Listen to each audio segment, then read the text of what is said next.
Welcome to the Black Liturgy, where forgotten truths are resurrected and history is stripped of its lies. Beneath the first light of a Virginia dawn in 1820, before the roosters stirred, before the black water of the creeks took on the faintest glint of gold, there stood a house that looked less like it had been built and more like it had been exhumed from the earth.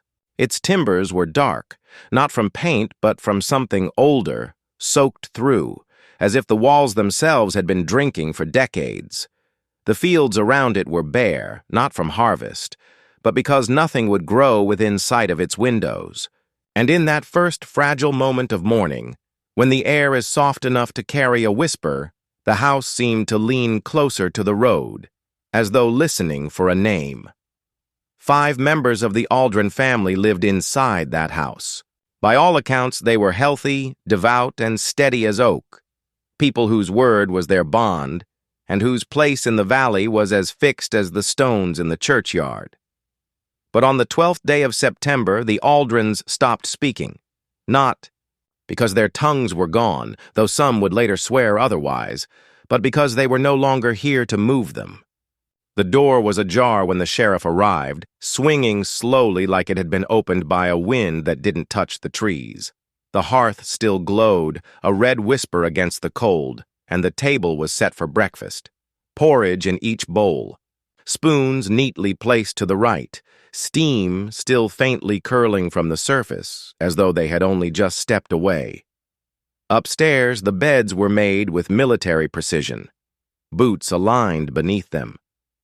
A doll sat on the eldest daughter's pillow, its button eyes fixed on the open window, its stitched mouth curved in something that wasn't quite a smile.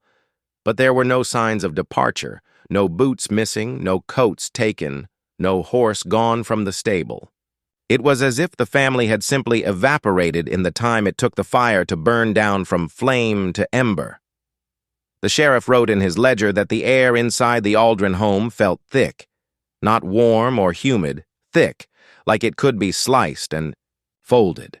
And the strangest thing, he noted, was the silence, not the peaceful hush of an empty house, but the vacuum silence of a place where sound itself had been taken. He left before the sun broke fully, muttering that he would not enter again without the Reverend. But the Reverend refused. That night, a boy named Samuel Dwyer, 16 and eager to prove himself, took a dare from his friends to spend the night on the Aldrin porch. He carried a lantern, his father's rifle, and a Bible. In the morning, the rifle was found snapped in half as cleanly as a twig. The lantern was still lit, its flame steady despite the night wind. The Bible lay open to a page torn, not cut, torn out with the kind of slow force that leaves the spine warped. Samuel was gone. And the worst part? His name was erased from the church roll before noon that same day, as though it had never been written there at all. By the end of the month, the valley had changed. The markets were quieter. Children stayed indoors. People began walking the long way around certain roads without explaining why, and every evening, just before dark, the light would turn an unnatural color, a dim copper that made skin look ashen and water look like rust. Travelers reported that the Aldrin property carried its own weather. Cold air in the summer, sudden gusts that never touched the trees, and a smell like iron and wet stone that clung to their clothes for days after they passed. One man from Richmond swore he heard a lullaby being hummed from the second-floor window, though no shadow moved against the glass. When he tried to describe the tune, his throat seized, and he could not speak for 2 hours. And then came the first child to vanish. Not from the Aldrin family, they were already gone, but from the town itself. Little Margaret Fennell was found, missing from her bed one Sunday morning, her pillow still warm, her shoes still by the door. The only sign she'd been there at all was a set of small, wet prints on the floor leading to the wall, not to the door, not to the window, but to the wall, where the floorboards bowed upward as though something beneath had pressed against them. The next night, another child disappeared, then another and another, always without a scream, always without a sign of forced entry. Windows remained latched, doors were still locked. The only common thread was that subtle swelling in the floorboards, like the slow breath of a sleeping animal. Men began sleeping with rifles in their laps. They placed heavy furniture against bedroom floors. Some even tore up the boards and salted the earth beneath. But still, the disappearances continued. By winter's first frost, 13 names had been whispered into the valley's growing fear. And then, without warning, a letter appeared in the post office. No stamp, no seal, just the name Elias Aldrin, written in a hand no one recognized. Inside, the message was short, precise, and cold. We are not far. Do not follow. Burn this. The postmaster burned the letter himself, but the next morning the ashes were gone from his stove, and in their place was a perfect spiral of salt. That was the moment the town stopped talking openly about the Aldrins. Their name was no longer spoken in church, no longer recorded in the ledgers, no longer written in the schoolhouse. But silence does not erase truth. It only drives it deeper, where it waits, breathing slow. And if you think this is just a story about one house in one valley, you're not listening closely enough. This, what happened to the Aldrins, is a vein in a much older body. It's a shadow that moves through generations, through counties, through bloodlines that were supposed to have ended long ago. You've been taught to believe that history is written in ink, kept in books, stored in archives. That's the first lie. History, the real kind, moves through bone. It's carried in silence. It's kept alive by the things we refuse to name. I'm going to take you into that silence now. But I'll warn you, once you step in, you don't step out. Not as the same man. Because the Aldrins weren't the first family to vanish like this in Virginia between 1820 and 1890. And they weren't the last. They were only the doorway. And the thing about doorways is this: sometimes you walk through them, and sometimes they walk through you. You want to know where this began, but the truth is, beginnings are illusions. The shape we give to something that has been moving beneath our feet long before we were born. What happened to the Aldrins was not an isolated calamity. It was a symptom. A ripple from something much older and deeper in the blood of Virginia. You see, these lands were carved by more than rivers. They were carved by pacts and debts, sealed before the first courthouse stone was laid. Debts that were never paid in coin, but in lineage, in the quiet exchange of flesh for favor, land for loyalty, silence for survival. The records you can find, if you know where to look, show names that appear and disappear like breath on a mirror. Whole families thriving for decades, and then vanishing as though swallowed by the soil. Sometimes their properties were resold. Sometimes they were left to rot. But the pattern was there if you could strip away the official narrative and stare at the gaps every 20 years. Sometimes sooner, sometimes longer. Another household gone, no graves, no wills, no public auction, just absence. And in those gaps, something else grew. Rumors muttered in taverns, warnings carried from mother to child. Not to play in certain fields or whistle after dark. These weren't superstitions. They were boundaries, ways of mapping an invisible structure that only a few men dared to trace. I traced it, and I'll tell you what I saw, but understand.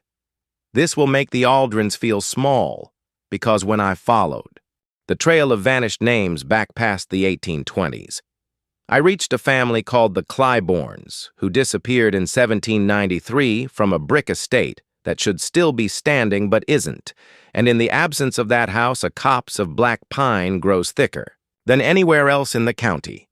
Their branches twist together so tightly that sunlight doesn't reach the forest floor walk inside, and you'll find the air still as a cellar, and colder than it should be, even in August, when a man from Fredericksburg cut one of those pines for lumber. In 1842, the core of the wood was black and slick, with something that stained his saw teeth. That wood was burned in his yard, but the smoke didn't rise. It curled downward into the soil, and the ground where it fell stayed bare for decades. The pines are still there. I stood among them once and counted my own breaths just to be sure they were mine. Because the forest has a way of taking rhythm from you. It makes you forget to breathe until you match whatever is beneath that soil. The Claibornes had a reputation for wealth beyond reason. They never seemed to sell a harvest, yet their coffers never emptied. Neighbors swore they saw lights moving across their fields at night. Not lanterns, more like silent flares that drifted just above the crops. There's one surviving record from a traveling preacher who stayed with them one night. He described waking to a sound like the ocean. But there was no water within miles when he rose to look out the window. The fields were gone, replaced by a flat, dark expanse, rippling under a wind he could feel on his face, yet could not see. In the morning the fields were back, but his horse would not go near them. That preacher left Virginia within the week, never to return, and his journal notes one phrase written twice, "burn the floor." I didn't understand it then, but I would later, because the floor is never just a floor. Not in these cases. In every vanished family I've studied, there are stories of something. Beneath the boards, something that presses upward just enough to bend the wood without breaking it, as if testing the strength of whatever separates us from it. The Aldrins had it, the Claibornes had it, and so did the Holloways, who vanished in 1854. Their house stood in the shadow of a hill the locals called Widow's Spine. And the day they disappeared, the only sign of them was a series of handprints pressed into the plaster above each doorway. Not dusty impressions, not paint, but dents in the wall, as if the stone itself had been softened and shaped by fingers too long to be human. A man named Randall Purvis bought the Holloway house 3 years later. He lasted 6 weeks. His letters to his brother are still held in a private archive. And though most have faded, one line remains sharp enough to read. "We are not alone when we sleep. The last letter is nothing but symbols, spirals and shapes that look like the absence of light arranged in a circle." Randall was never buried because his body was never found. His bed was still warm. When the neighbors came knocking, the floorboards beneath it bowed upward and stayed that way long after the house was torn down. You might think these are ghost stories, but ghosts do not leave marks on wood, and they do not take the living without the sound of struggle. This is something else, something older than our idea of death. It moves not through the air, but through the structures. We build the floors, the thresholds, the places where we think we're safe. It waits for families that fit a pattern, and here's the part that should unsettle you. The pattern is not wealth or sin or location. The pattern is bloodline, and every family I've named is connected. If you go back far enough, not through public genealogy, but through the unrecorded unions, the ones never blessed by church or law. The Aldrins, Claibornes, Holloways, and several others shared one ancestor from the early colonial period, a man named Matthew Rowe, whose property was recorded only once in a 1702 land survey, and then never again. Rowe is a phantom in the archives, his name, a stain that seeps through unrelated documents. He owned no slaves, no livestock, no orchards, yet his wealth was enough to fund 2 voyages. To and from England. No one knows what he traded in. Only that his will left no possessions. Only instructions for his descendants to maintain a structure he called the lower room. No record describes where this lower room is, but the language in his will matches phrases found in other vanished families' personal papers. Phrases about feeding the boards, keeping the dark from drying, phrases that make no sense unless you've stood in a room where the floor itself feels like it is listening. I stood in such a room once, and when I tell you that the boards rose and fell with the slow breath of a sleeping animal, you can believe or not, but I will not soften the truth. I was not alone. There were shapes in the corners, shapes without edges, that moved when I blinked. And though my lantern was steady, the light bent around them as if they were hungrier for shadow than flesh. The air was wet. the smell sharp and metallic, and underneath it all the sound of a long, slow inhale as if something far below the floor was filling itself with me. I left without looking back, but the sound followed me into my dreams, and in those dreams the floors in my own house began to bow. I began to count my steps, avoiding the creaks, as if that would keep it from knowing where I stood, but I am not sure that's how it works. I think once it knows your weight, it always knows. It knows where you are even now. As you listen to me, you may feel the boards under your feet shift just slightly, a reminder that the gap between here and there is thinner than you've been taught to believe now. Before we go further, I'm going to ask something of you because this is not a story to be heard passively. This is an initiation, and you don't cross this threshold without choosing to. I want you to comment the phrase, "I walk the spiral" twice wherever you can see it here, because that's how you anchor yourself in the path. That's how you step into the current of what comes next. It will mark you, and it will mark you back. From this point forward, we are going deeper, and you will not come out unchanged, because the next family we must speak of is the one that broke the cycle, but not in the way you would hope. They didn't escape. They didn't survive. They simply gave it what it wanted willingly, and the valley has never forgiven them. The storm that night was not a natural one, and I need you to understand that before anything else, because the wind that screamed through the trees outside Heroic's ancestral home carried more than rain and thunder. It carried voices, not in the poetic sense, but in the undeniable, chilling way you hear when your rational mind refuses to name them.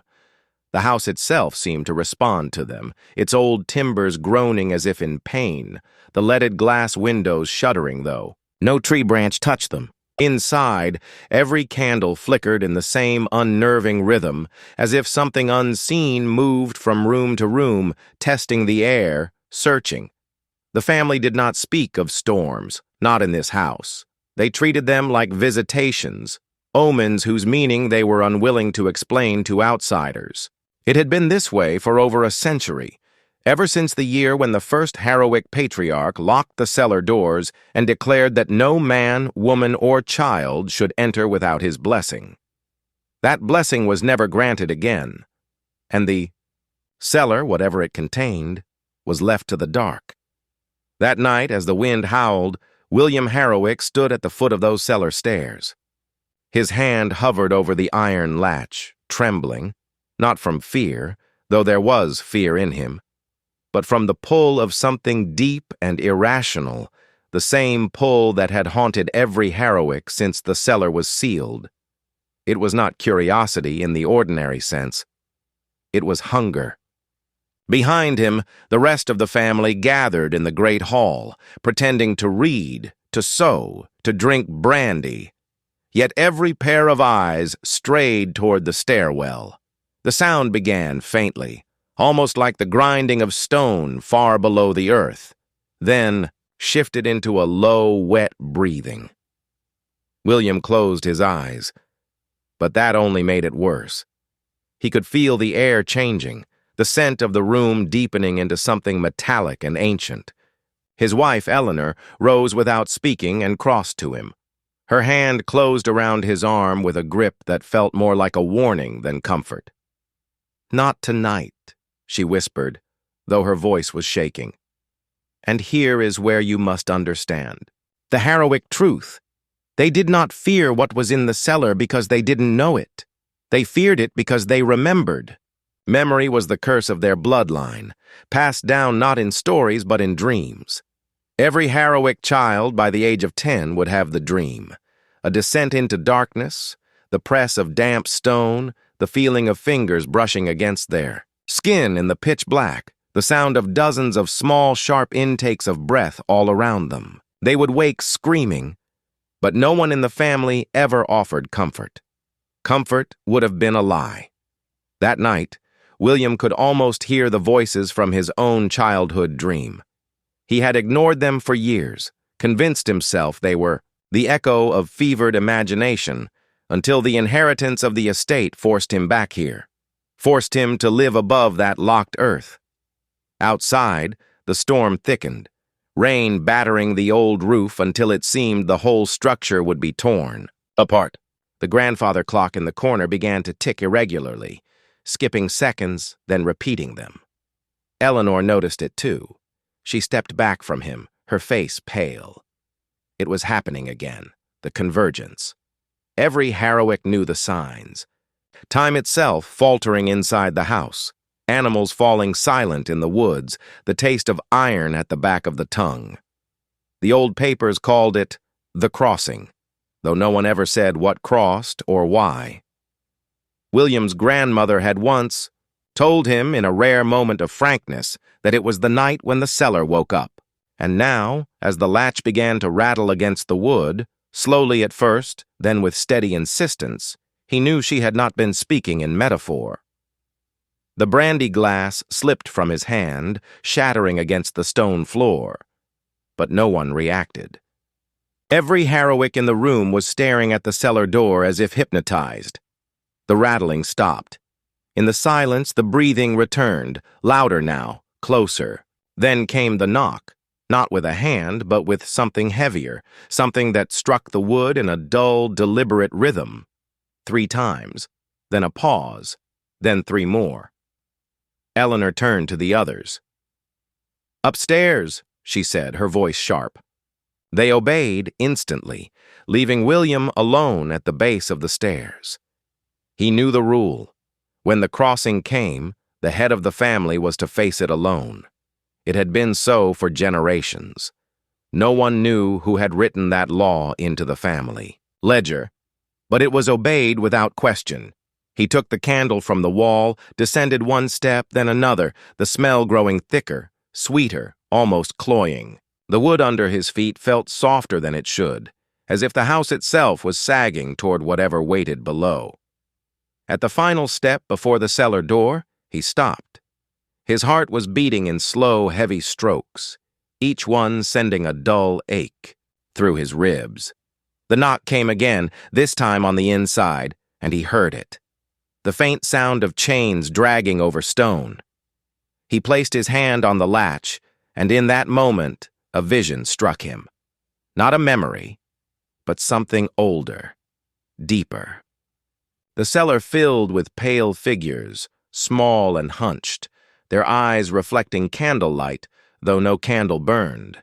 Their wrists were bound together with rusted iron, their mouths sewn shut with black thread, and in the center, a shadow taller than any man, watching him with patience that felt endless. He jerked his hand back, gasping, but the door began to open on its own, the latch sliding upward as if pushed from the other side. The candle flame stretched unnaturally long, as though reaching toward the darkness, and then it went out. What followed was not silence. It was the kind of sound that erases the difference between hearing and feeling, a vibration in the bones, a pressure behind the eyes, a tide of whispers so close they seemed to be breathing into his ears. The darkness moved, and with it came the knowledge that the Heroics had never been keepers of this place. They had been kept. He stumbled backward, but the darkness came with him, spilling up the stairs, folding around him like smoke. It carried the scent of old blood, damp soil, and something that was not of this earth. Upstairs he could hear the others moving quickly, doors slamming, the house shuddering as though bracing itself. But no lock, no wall, could stop what had been woken. William understood then that the cellar was not a room beneath the house. It was a threshold, and tonight it had been crossed.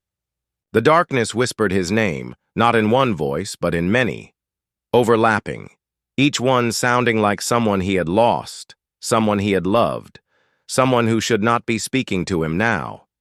And in the final moment before it swallowed the last of the candle's dying glow, he realized the truth that had been hidden in his bloodline's silence. The Heroics had not been cursed for something they had done. They had been chosen, and that was far worse. You think the house only haunts at night because the human mind has been trained to fear the dark, But the Harrowick estate had a way of making daylight feel just as dangerous every morning when the mist lifted off the valley the sun would catch on the warped glass panes, and you could almost mistake the reflection for movement inside a figure standing still in the parlor, staring out. And that was always the moment people's courage broke. No one wanted to be the one who admitted they had seen it, because speaking it aloud made it real, and in Harrowick's time there were things you did not speak if you wanted to keep your place in society. Yet the records left behind suggest that this silence was not just social, it was contractual, a pact of omission signed not in ink but in fear, and sealed by the presence of something that had lived there long before Harrowick and would remain long after him. In the years following the first tragedies, townspeople avoided walking past the estate. But curiosity in the human spirit is a treacherous thing. You can warn a man about fire, and he will still press his hand to the flame just to understand its heat. So a few tried to get close. One group of farm boys in 1847 dared each other. To reach the front steps, they thought it would be a harmless act of bravado. They never made it past the gate because the moment they touched the rusted iron, a sound like slow grinding stone came from deep within the ground, not from the house itself, but from beneath them. One boy later said it felt like something vast and heavy had shifted far below the earth, as though the soil itself resented their weight, and they ran before they could see if the noise had a cause. Now you might think, this is just another local superstition.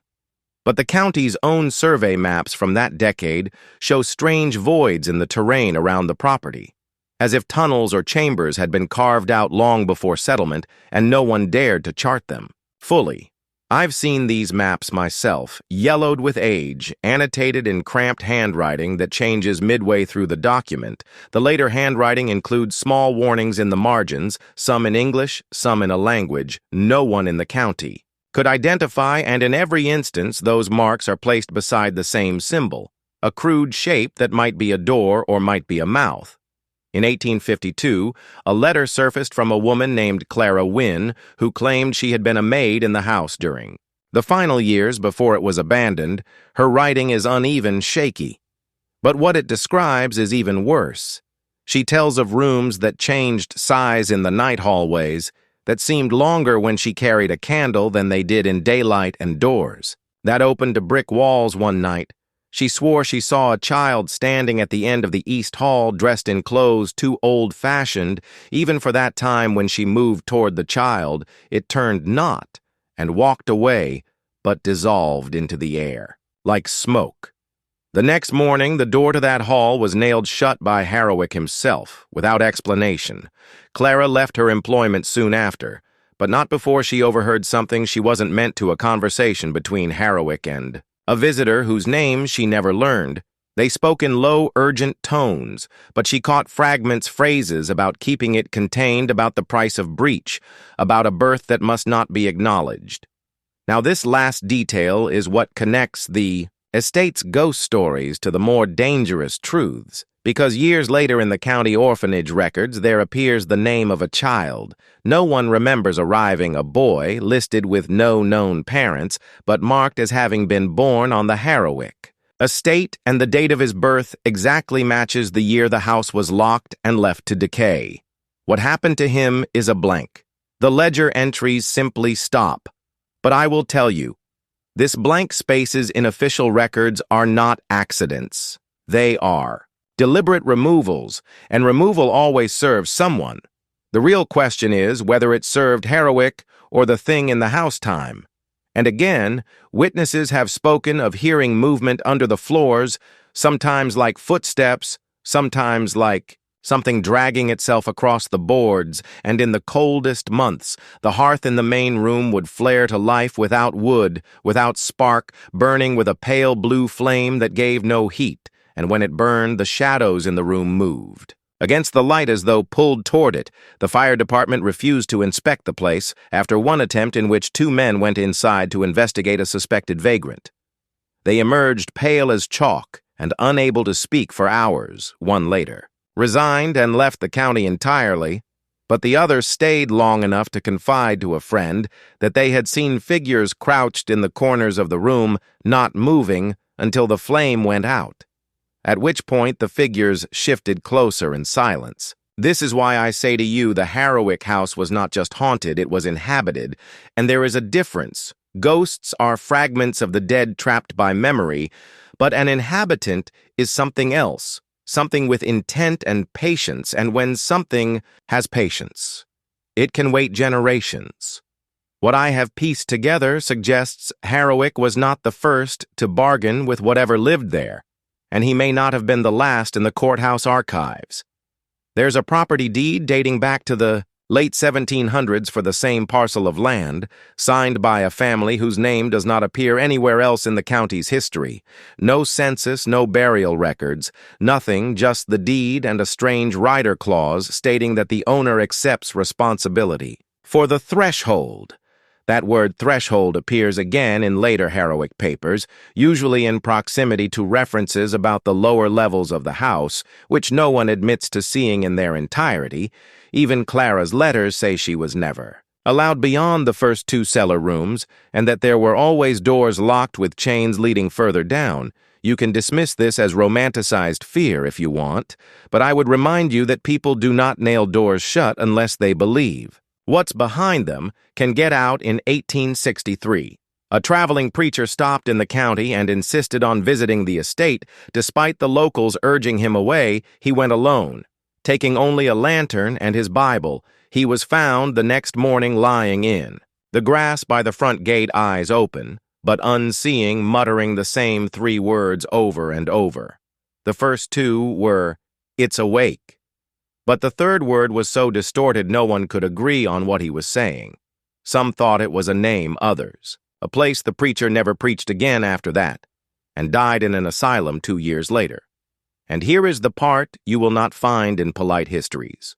The county magistrate at the time ordered that no further mention of the incident be recorded in the newspapers or church bulletins. The silence around this place was enforced not just by fear, but by authority, because authority understood that certain truths spread like infection.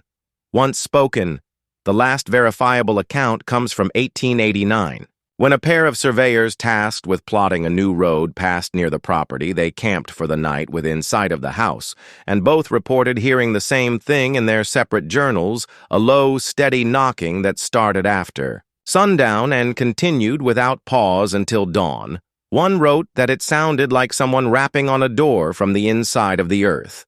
Now, I know you think you'd be strong enough to resist curiosity, but remember the Harrowick family thought the same. They believed they could control it, bargain with it, confine it in rooms and rules and rituals. And yet here we are more than a century later, and the house still stands.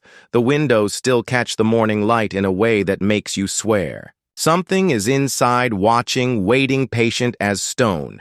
And if you ever walk that road at dawn and feel your step falter when you pass the gate, you will understand that some places are not abandoned.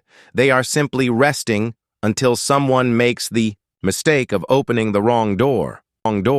Under the thin veil of civility that the town still tried to maintain, the truth was beginning to leak like water through the cracks of rotting wood, and no one knew it better than the families whose names had been whispered in connection to Harrowick's most guarded rumors, the ones who carried bloodlines older than the Republic itself, bloodlines that had been carefully pruned, arranged, and sustained through marriages that had nothing to do with love, and everything to do with something far colder, older, and harder to explain.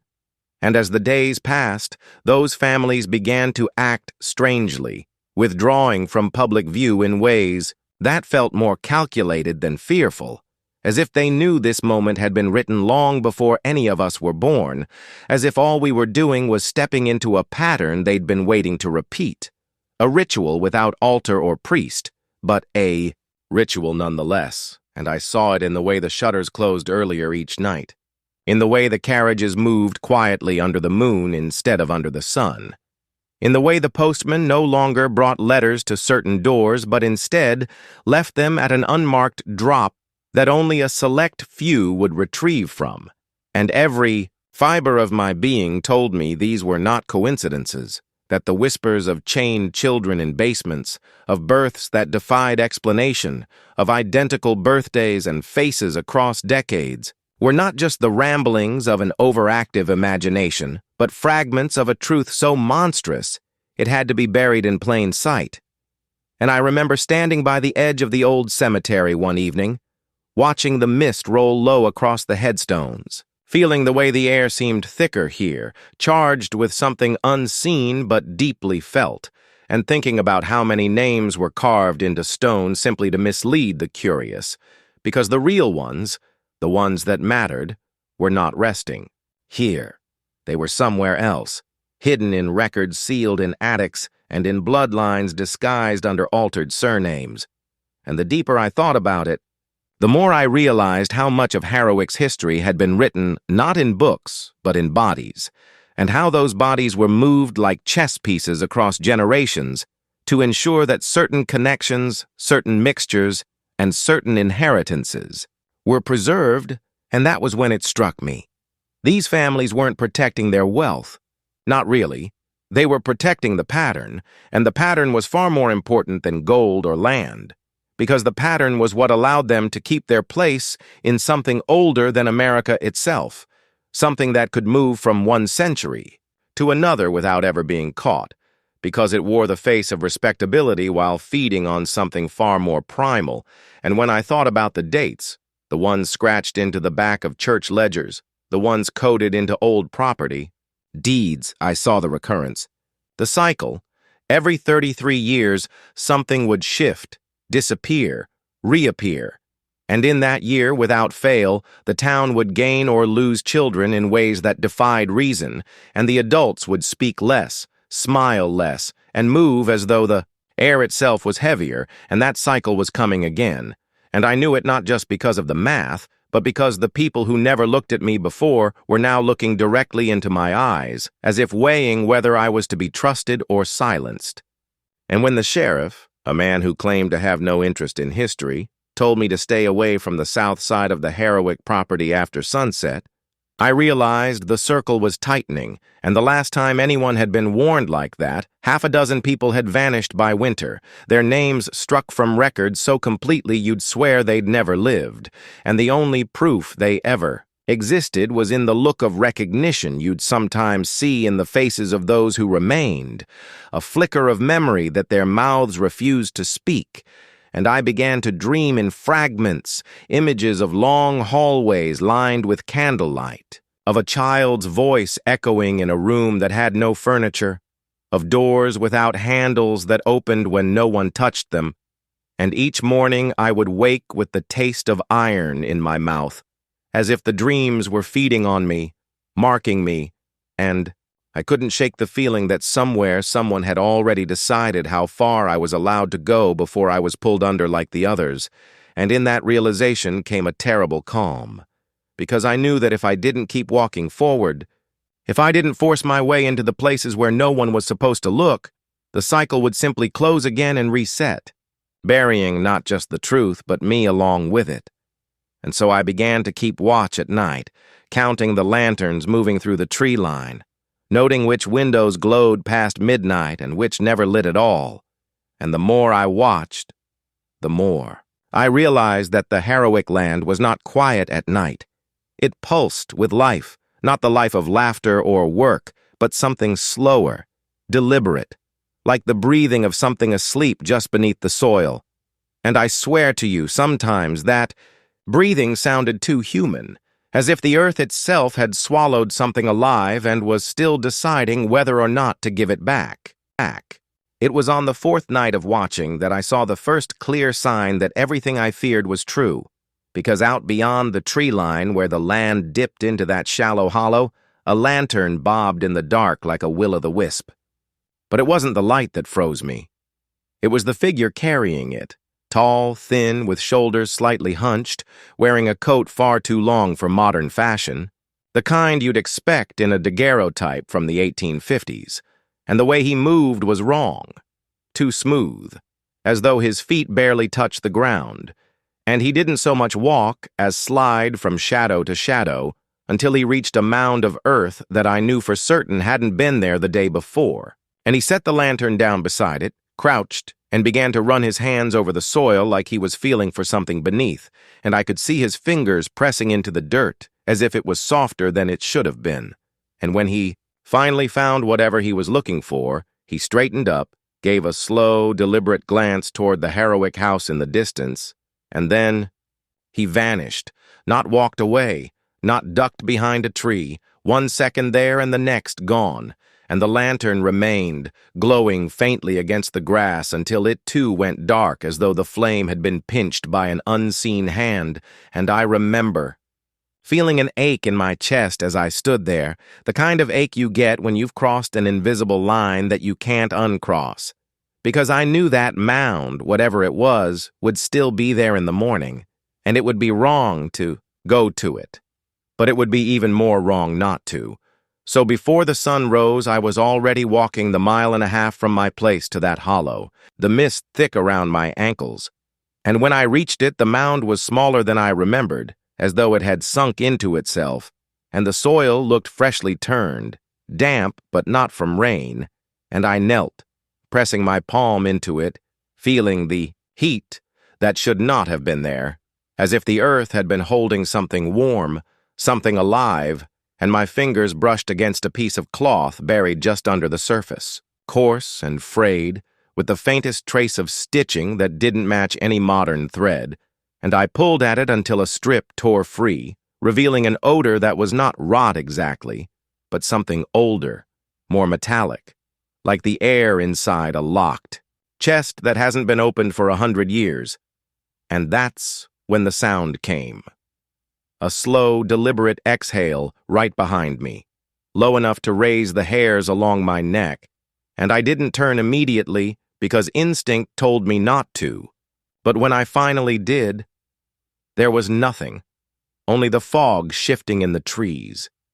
Yet the air felt heavier now, and the silence pressed in as though the land itself was listening to my heartbeat. And I stuffed the cloth into my coat pocket, knowing I'd just taken something that was never meant to leave this ground. And as I walked back, I became aware that every crow in the area had gone silent, their absence more unsettling than any caw, and I didn't realize until I reached the road that I was being followed, not by footsteps, but by the sense of something pacing me in the tree line, always staying just out of sight, the way a predator will stalk without rushing, confident it can close the distance whenever it chooses, and that feeling stayed with me the rest of the day, through the dull routines and the forced conversations, until night fell, and I sat at my desk examining that strip of cloth in lamplight, noticing that the stitching formed a shape, tiny, repetitive curves like a series of crescents, and in the center of one crescent was a dot, which I would later learn matched a symbol carved into a pew at the oldest church in Heroic, a symbol no one spoke of because those who had asked about it were said to have left town abruptly, their belongings sold off by relatives who refused to explain why, and I traced those crescents with my finger until my skin tingled. And when I looked up from the cloth, the shadows in the corners of the room seemed thicker, as if they'd crept inward while I was distracted, and I felt a sudden pressure in my ears like the air before a storm, followed by the faintest whisper, so faint it could have been the house settling, but the words were there, low and deliberate. "You're late," and I froze because it wasn't a voice I recognized, and it wasn't inside my head.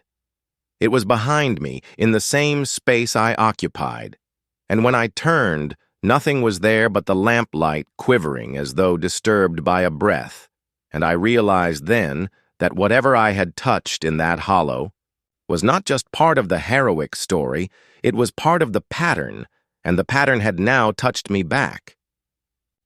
That night, I didn't sleep so much as drift in and out of a shallow, restless haze, where every time my eyes closed, I saw the same image, a stretch of barren ground under a sky with no stars, and in the center of that emptiness was a single chair, old and wooden, its back carved with those same crescent and dot patterns from the cloth, and sitting in it was a child, though the details of its face shifted each time I looked, sometimes pale and gaunt, sometimes with skin darkened by shadow, but always with eyes that seemed too knowing for its size. And each time it opened its mouth as if to speak, the sound that came out was not a voice but the grinding of soil against wood, the kind of muffled scrape you hear when something heavy is being dragged underground, and I would jolt awake only to find that I hadn't truly woken, that I was still in the dream, just in a different part of it, as though I'd stepped through invisible doorways between layers of the same place,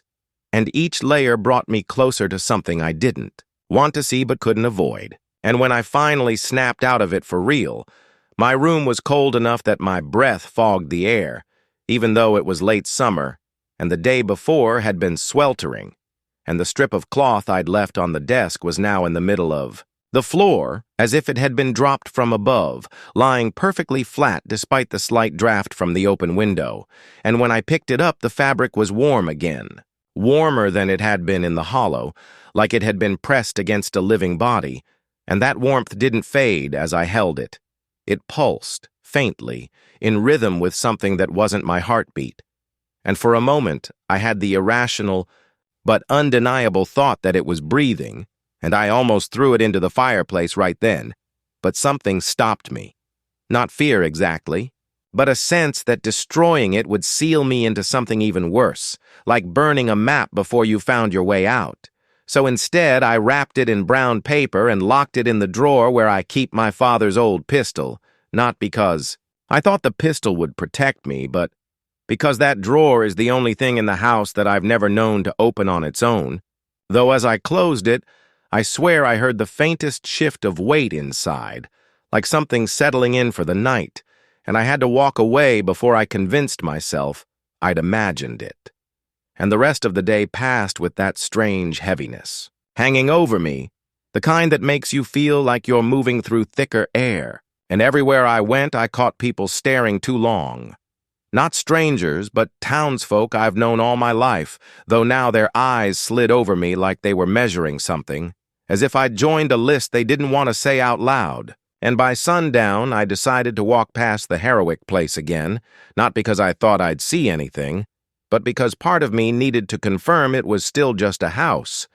But as I reached the edge of its property, I noticed the windows on the second floor were lit from within, not with the steady glow of electric light, but with the flicker of something older, oil lamps maybe, and in one of those windows was a silhouette, broad shoulders, still posture, head tilted slightly like it was listening, and I stopped dead. Because there was no movement, not even the shift you expect when someone is standing still for a long time, and then without warning the light in that room went out, the other windows following one by one until the house was swallowed by darkness.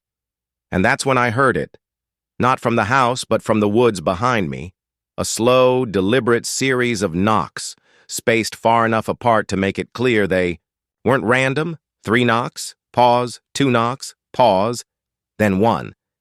And I didn't know why, but I recognized that rhythm, not as a code I could translate, but as something I'd heard before. Maybe in the stories about the Herowicks that my grandmother used to cut short whenever I asked too many questions. And I turned toward the sound, but saw only the shifting dark between the trunks. Yet the knocking didn't stop. It kept repeating, and with each cycle it sounded closer, though the space between each knock stayed the same, as if whatever was making it could change distance without changing pace, and my chest tightened because I realized I wasn't afraid of what I might see if I stayed. I was afraid of what might follow me if I left, but standing still didn't feel like an option either. So I stepped backward slowly until my heel touched the gravel of the road, and the moment I crossed onto it, the knocking stopped completely. And the silence that followed was worse, because it felt like the pause between inhale and exhale, like the woods themselves were holding their breath. And I walked home without looking over my shoulder, every instinct screaming that if I did, I'd find the space behind me too close, as if the world had shrunk in my absence. And when I reached my porch, the air felt different again, lighter, almost normal, until I noticed the brown paper parcel on the welcome mat, the one I'd locked. In the drawer that morning, its wrapping still neat but the tape unsealed, and inside was the strip of cloth, now damp as though it had been buried again, and clinging to it was a clump of earth so black it seemed to swallow the light, and nestled in that earth was something small and round. A tooth, human by the look of it, with the faintest trace of those crescent and dot carvings etched into its surface so shallow I had to tilt it toward the porch light to see them.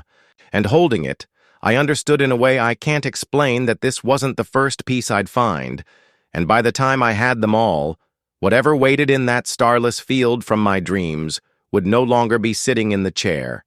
It would be standing. I didn't tell anyone about the tooth, not because I thought they wouldn't believe me, but because I knew they would, and that was worse. You have to understand that in this town, there are truths people avoid, not out of ignorance, but out of an unspoken agreement. The same way nobody talks about the thin black line that sometimes appears along the edge of the river when the fog comes in, or the way the church bells ring once at odd hours, even when the ropes aren't touched. So I kept it to myself, tucked the tooth into an old matchbox and slid it under the floorboard beneath my bed, where I used to hide cigarettes as a teenager, only this time I could feel the weight of it through the wood as though it were pressing upward, and that night I tried to distract myself with the radio, but every station seemed slightly off the music. Too slow, the voices faintly doubled like an echo in the wrong direction, so I turned it off and sat in silence until I realized the silence wasn't complete. There was a low hum somewhere distant but constant, like a swarm held at the edge of hearing, and I couldn't tell if it was inside my head or outside in the world, and the longer I listened, the more it felt like it was moving around me, tracing a slow spiral that drew closer with each unseen loop. And when I finally laid down, the hum sank lower into a tone so deep it was almost a vibration running through the mattress, into my bones, and I must have fallen asleep because I woke. Standing in the hallway outside my bedroom door, the matchbox clutched in my hand, and the floorboards beneath me colder than the rest of the house, and ahead of me the front door stood open, though I remembered locking it before bed beyond the doorway. Was not the porch or the yard, but a flat expanse of black soil stretching out under a white sky. No sun, no clouds, just a blank expanse of lightless white, and directly in front of me a narrow path cut into the earth leading toward that same chair, from my earlier dreams. Only now it was empty, and the carvings on its back were clearer, each crescent and dot shape connected by thin grooves forming something like a map or a sequence. And I took a step forward without meaning to the soil-making. No sound under my feet, and the further I walked, the heavier the matchbox felt, until I opened it, and saw that the tooth was gone in its place, a small rolled scrap of paper so brittle it cracked at the edges when I touched it, and unrolling it revealed a set of lines and symbols that matched the chair's carvings. But with one crucial difference, there were more of them. The pattern was growing, filling in gaps I hadn't known were there, and when I looked up from the paper, the chair was closer, though I hadn't moved again, and standing behind it was a figure too tall to be human. Its head tilted at an angle so unnatural, it made my neck ache just to look at it, and I remember thinking that its face was a mirror, or maybe not a mirror exactly, but a surface that reflected not light, but memory. Because in it I saw moments from my own life flickering out of order. The first time I cut my hand on glass the way my father's voice sounded the night he told me never to go near the heroic.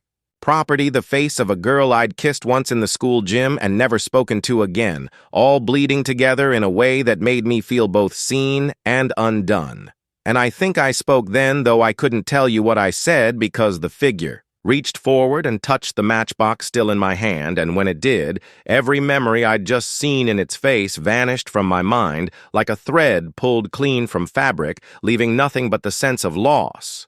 And I dropped the box, which fell not to the ground but into the black soil where it sank slowly like it was being pulled down, and when I looked up again the figure was gone, replaced by a second chair identical to the first, both facing the same direction toward a point on.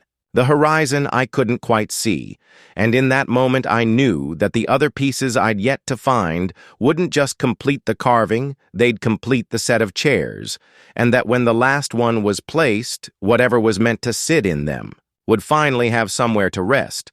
And I woke again, this time in my own bed, the front door closed, the matchbox back under the floorboard, but the tooth inside was slick now, as though it had been held in a mouth, and its carvings were deeper more. Defined, and the hum from the night before was gone, replaced by something worse, an anticipation, like the moment before lightning, when the air swells and waits, because somewhere I knew the second piece was already on its way to me. It came 3 days later, not in a way you'd expect. No package, no letter, no strange visitor at the door, just a change in the air, so subtle most people would have dismissed it as a shift in the weather.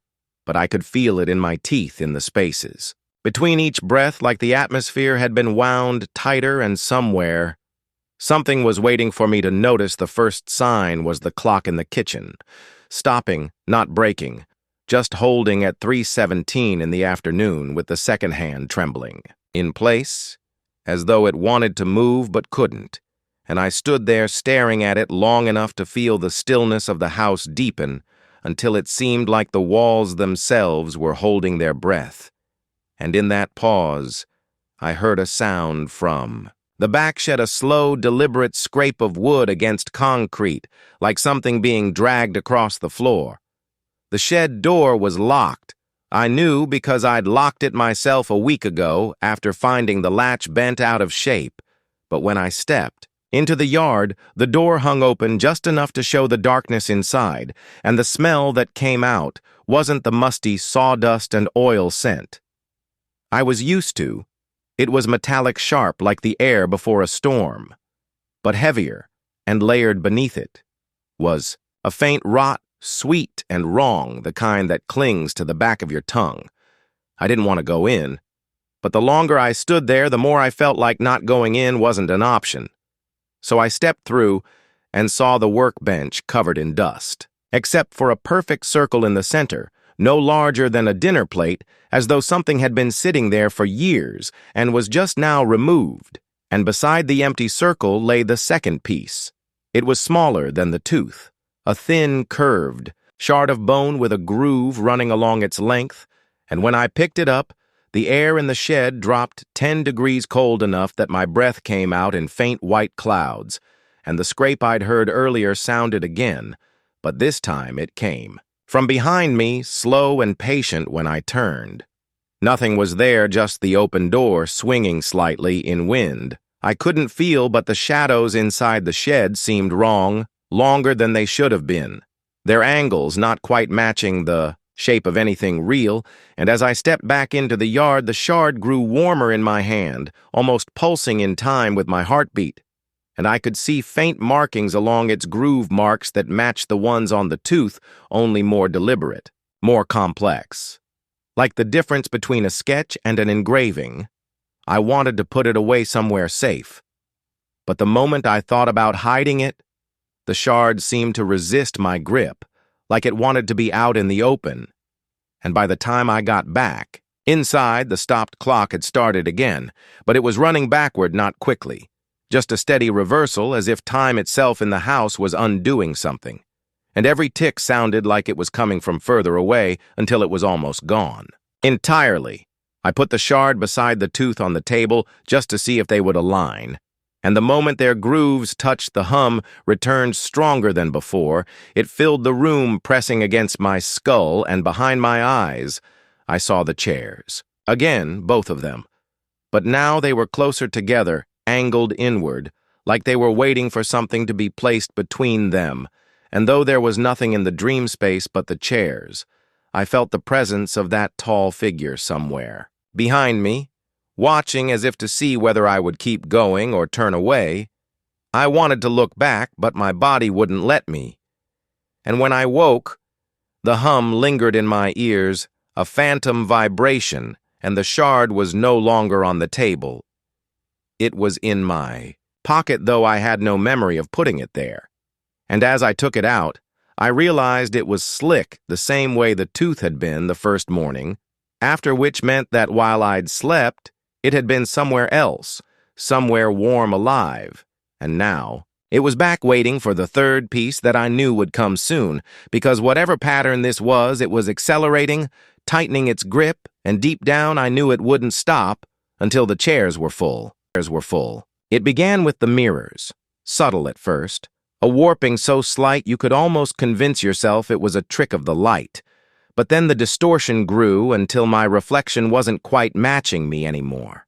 Its mouth a fraction slower to close, its eyes holding a little too long, the kind of delay that makes your stomach turn because it's not supposed to be there.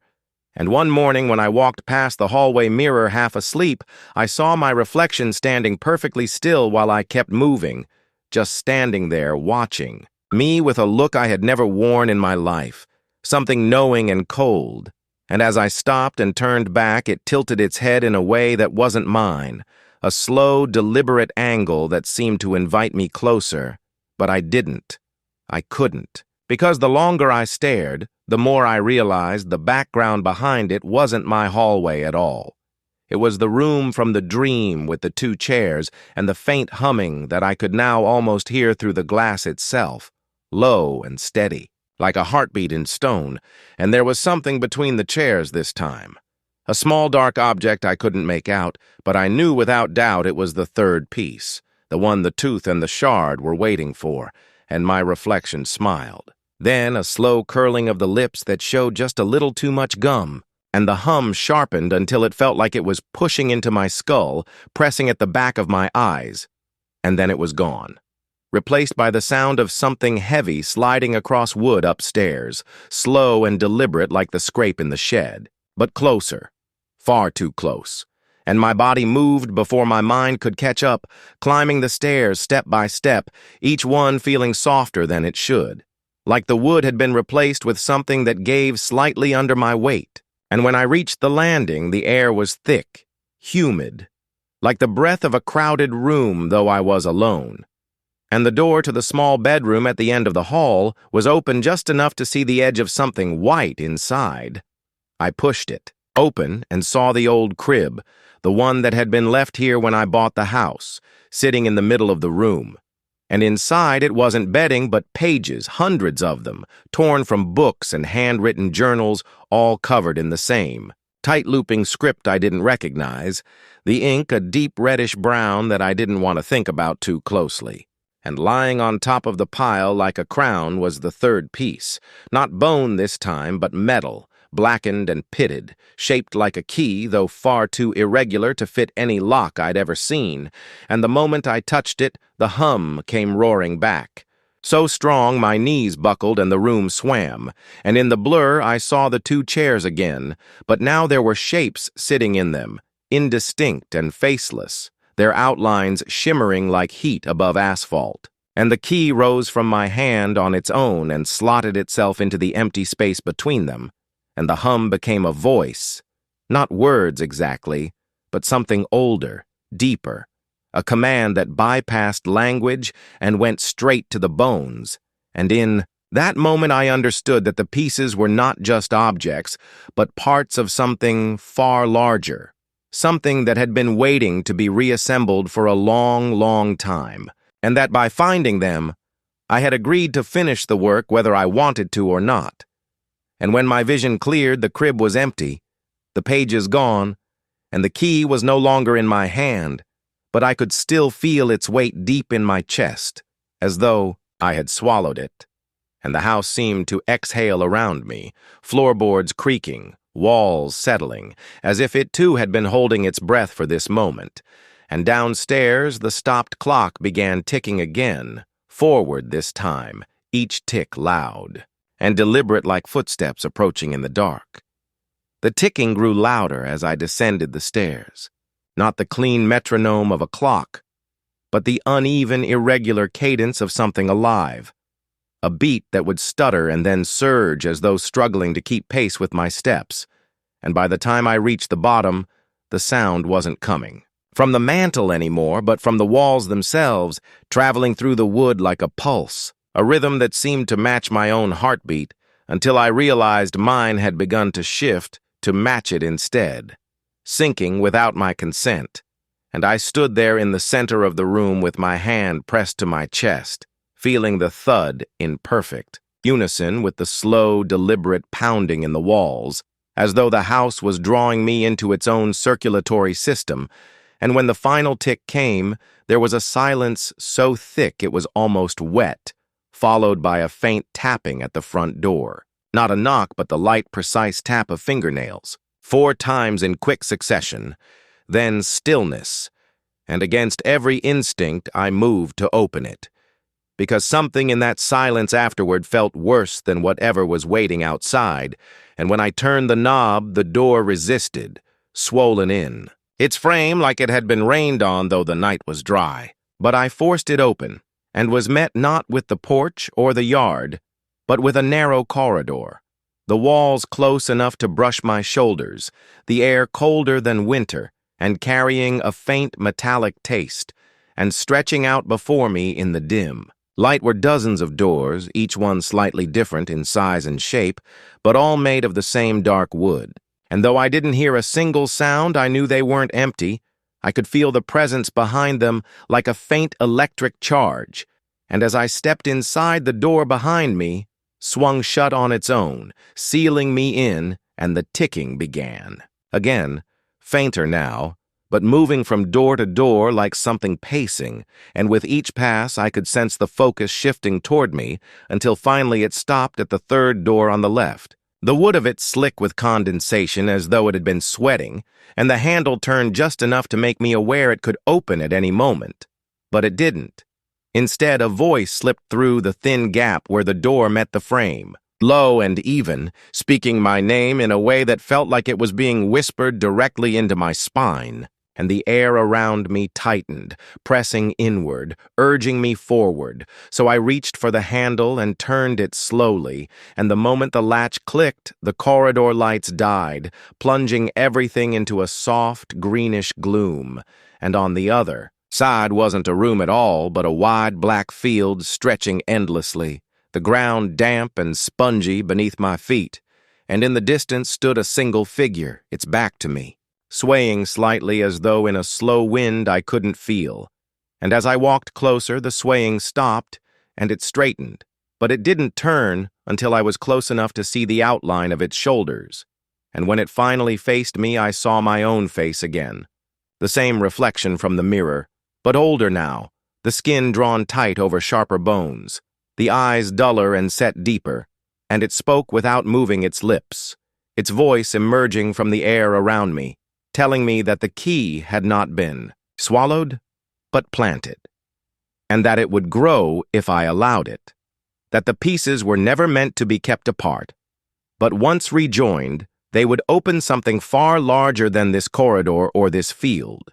And as it spoke, the ground beneath us trembled, and I realized it wasn't solid earth at all, but something living, shifting in long, slow waves, and far in the distance the horizon cracked open like a lid, revealing a dull red glow spilling upward, and with it came a sound I will never forget, a deep, resonant groan, like the earth itself was straining under the weight of something forcing its way through, and the figure, my other self, stepped aside, gesturing toward the widening fissure, and told me that what was coming had been here before, and would be here again, and that my only choice was whether to be its carrier or its cage. And before I could answer, the ground beneath me gave way, and I fell into that red light, weightless and cold despite its color, spinning until I could no longer tell up from down. And when I landed, I was back in my own living room, standing before the mantel clock, which was now ticking in reverse again. But each tick was louder than before, like a countdown, and the air was thick with the faint scent of iron. And though the front door was closed tight, I could hear that same slow, deliberate fingernail tapping, this time from inside the walls. I didn't move at first because moving felt like acknowledging it, and acknowledgement felt like permission, and something deep in me knew that whatever was pressing against the inside of those walls was waiting for exactly that. So I stood perfectly still and let the sound play out. 4 taps. pause, then 3 slower ones as though it was trying different rhythms to see which would make me respond. And with every set, the tapping grew closer to my right ear until I realized it had shifted from the wall to the floorboards beneath me, so close I could almost feel the vibration through the soles of my feet. And then came the scraping, long and deliberate like a fingernail being drawn in a slow curve just beneath the wood, tracing something invisible but purposeful, and without meaning to, I found myself stepping back toward the fireplace, because it was the only place in the room that didn't feel like it was hiding something beneath it. But as soon as my shoulder brushed the cold stone, the clock above me stopped ticking entirely, and the silence that followed was worse than the tapping because it wasn't empty, it was full.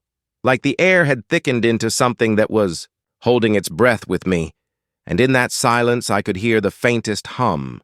Not in my ears, but somewhere inside my skull, a single unbroken tone that began to rise so slowly, I thought at first I was imagining it, until it became sharp enough to almost hurt. And then the bricks inside the fireplace shifted, one sliding forward just enough to reveal a thin gap, and a draft of air so cold it made my teeth ache slid out and curled around my ankles, and the hum in my head swelled until it felt like it was pressing against the backs of my eyes, and without knowing why, I crouched down and peered into the gap, expecting darkness. But instead there was a faint glow, not steady like a candle, but flickering, and deep inside I could make out movement, a shape that was both too small to be a person and too large to be an animal, hunched and jerking in strange insect-like motions, and when it turned toward me, I saw that it had no face at all. Only a smooth, pale surface that caught the light like porcelain, and though it had no mouth, I heard it speak inside my head in the same low, even tone from the corridor door, telling me that the tapping wasn't knocking, it was searching, feeling for the weakest points in the wood, and that when it found them, the walls would no longer matter. And I asked, without moving my lips, what it wanted from me, and it said it didn't want anything.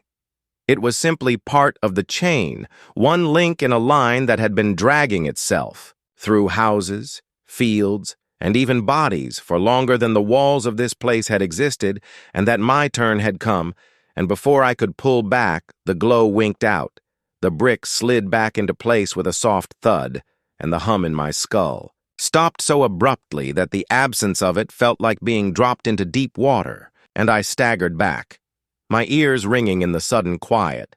But the silence didn't last, because now the sound in the walls was no longer tapping but breathing, slow and deliberate, with the slight whistle of air through something narrow, and it wasn't just in one spot anymore but all around me, moving in time with my own breath until I couldn't tell which was mine and which was its.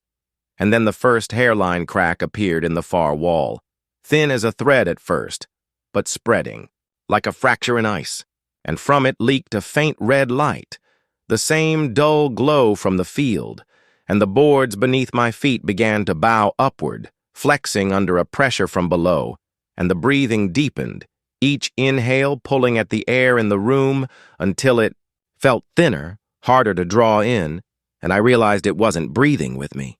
It was breathing me in, pulling the air from my lungs with every exhale I gave, taking it for itself, and my vision began to blur at the edges, the walls swaying as though the whole house were a ship in slow, rolling waves.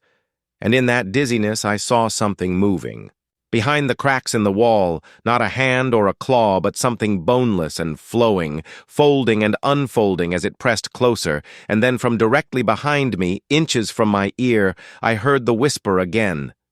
Only now it wasn't my name. It was the name of something I didn't know but somehow recognized, and the moment I heard it, the cracks in the wall split wide and the red light poured through, not warm but cold enough to sting my skin. And the thing behind the wall began to seep into the room, moving like smoke but heavy, settling into the air and into me, filling the space between my heartbeat and my thoughts. And I knew without question that it wasn't just entering the house. It was entering me, making room for itself in ways I couldn't feel but could somehow sense.